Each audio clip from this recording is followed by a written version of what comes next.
Bagaimana hal itu terjadi pada Bank BCA? Apa yang terjadi bila beliau ini memakai Bank BCA? Apakah Bank BCA yang menjadi kepercayaan seluruh masyarakat Indonesia akan diboikot seperti yang dialami oleh Bank Mandiri sekarang? Coba kalian bayangkan dulu. Kebayang nggak bank swasta BCA bakal ada isu boikot karena memblokir rekening satu orang aktivis untuk demo? Untung aja beliau makainya Bank Mandiri, yang notabene bank BUMN yang telah dapat stigma buruk oleh masyarakat karena kebenciannya terhadap pemerintahan. Maka meletuslah isu boikot tinggalkan Bank Mandiri.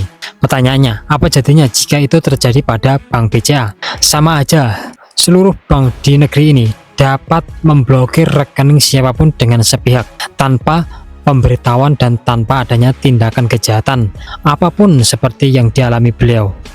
Jika ada aparat, otoritas atau lembaga berwenang yang memerintah mau bank swasta, bank daerah, bank BUMN, sama aja. Nih, ada bukti Bank BCA blokir rekening orang dengan sepihak karena ada perintah dari aparat atau penegak yang berwenang tanpa adanya tindakan kriminal. Jadi ya, sama aja sebetulnya. Nabung di bank gak sepenuhnya aman karena bank apapun berdiri di dalam negara dan tunduk oleh negara. Jadi intinya kita tuh jangan sedikit-sedikit FOMO. Coba mikir bentar, oh ya, gimana ya hal itu terjadi pada Bank BCA? Apakah hal sama bakal terjadi yang notabene bukan bank BUMN tapi bank swasta? Faktanya ya sama aja, udah jelaskan. Padahal juga bukan penjahat, bukan pelaku kriminal, bukan pemain judol, bukan koruptor. Tapi kenyataannya ya begitulah, udah nangkep kan dari sini. Oke, baik, balik ke polemik boikot Bank Mandiri. Mengenai polemik boikot Bank Mandiri, apa yang terjadi jika bank kehilangan nasabah? Apakah bank bakal bangkrut? Jika nasabah Mandiri pada menarik dan mindahin uangnya, apakah Bank Mandiri bakal kolaps, bakal hancur nantinya? Kalau kita kaitkan dengan polemik boikot Bank Mandiri, hal yang menarik justru bukan sekedar berapa banyak nasabah yang pergi, namun apa efeknya terhadap kesehatan bank jika perpindahan nasabah terjadi dalam jumlah yang sangat banyak dan cepat. Polemik masalah blunder Bank Mandiri memblokir sepihak satu rekening aktivis donasi demo ini berbuntut panjang, mengundang banyak massa untuk memboikot dan meninggalin Bank Mandiri yang selama ini menjadi tempat orang menyimpan uangnya tanpa masalah. Namun saat kejadian itu, nasabah Mandiri mulai marah, tidak terima Bank Mandiri tidak netral. Nasabah takut jika uangnya kemudian hari ikut diblokir. Bank Mandiri dukung koruptor, Bank Mandiri ini itu. Orang-orang pada ngajak teman, saudara, siapapun untuk segera mindahin duitnya dari Bank Mandiri. Para perusahaan yang dulu gaji karyawan lewat Mandiri mulai ikutan mempayroll ke bank lain. Geger, Mandiri panik, kepercayaan masyarakat memudar, FOMO, boikot Bank Mandiri menggema. Ternyata tidak segampang itu untuk melawan bank, apalagi sekelas bank BUMN. Bukan sekedar berapa banyak nasabah yang pergi, tapi apa efeknya terhadap kesehatan bank kalau para nasabah mindahin atau narik uangnya secara bersamaan dengan jumlah yang sangat besar dan cepat. Oke, anggap saja para nasabah Mandiri mulai panik. Jutaan nasabah Mandiri tarik dan mindahin uangnya ke bank lain, ke Bank BCA misalnya. Bank Mandiri akhirnya kehilangan dana dari nasabah. Jumlah pengguna layanan digital menurun. Bank Mandiri juga kehilangan kesempatan untuk menawarkan produk lainnya kepada nasabah. Tapi bank gak bangkrut, bank tetap jalan dan kalian tetap kerja seperti biasa. Masalahnya menjadi jauh lebih serius ketika aksi tersebut berkembang menjadi krisis kepercayaan. Misalnya jutaan nasabah secara bersamaan berpikir bahwa uang mereka tidak aman. Mereka tidak lagi menunggu, mereka langsung menarik uang. Dalam kondisi seperti ini, yang awalnya hanya sebuah masalah reputasi dapat berubah menjadi masalah likuiditas. Dan jika tekanan berlangsung terus-menerus, situasinya dapat berkembang menjadi masalah yang lebih serius.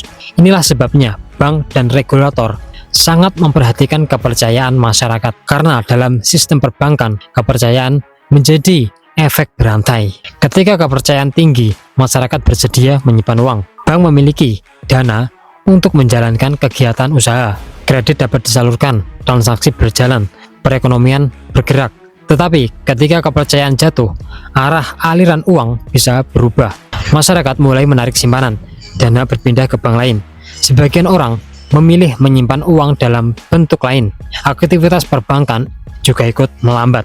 Dan jika kepanikan terjadi secara luas, dampaknya bahkan bisa melampaui satu bank karena masyarakat bisa mulai mempertanyakan bank-bank lain.